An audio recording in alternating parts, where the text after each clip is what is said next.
Trump might actually be right about unfair tariff levels. I've done a few videos on Trump and trade policy recently, and I've pretty much been critical of his approach. However, I think that he is raising a legitimate point in relation to other countries' tariff levels against the US. President Donald Trump's recent proposals for reciprocal tariffs has reignited debates about fairness in global trade. Let's be clear, his proposal breaches international laws that the US has signed up to. However, he is raising very valid questions about disparities in tariff levels. These disparities have persisted since the last round of trade negotiations that took place in the late 1980s, early 1990s. Let's just look at the evidence. The World Bank has data for 2022. This shows simple average tariff levels for a range of countries.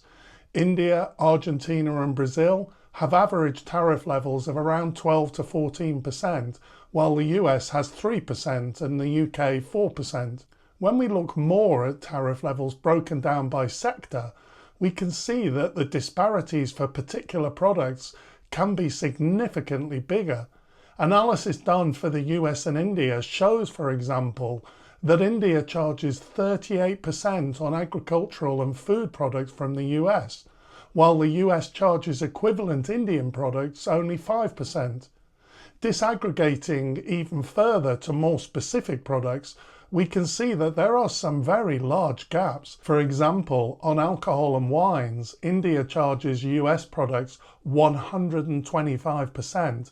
That means that a $10 bottle of US wine costs $22.50 to an Indian importer. The US charges 2% on Indian alcohol and wine. There is no doubt that some of these disparities are large and do seem unfair. I really do think that Trump has a point on this. However, they can't just be taken at face value. There is some context that needs to be taken into account. The last successful round of global tariff negotiations, the so-called Uruguay Round, concluded in 1994.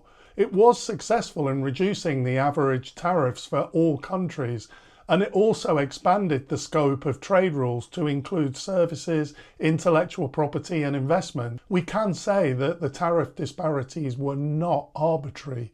They reflected compromises that all WTO members, including the United States, deemed acceptable at the time.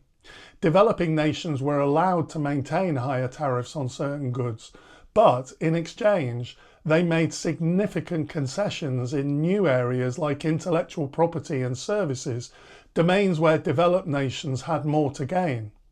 Despite that initial balance of interests, the global trade landscape has shifted dramatically over the past 3 decades since that agreement was concluded.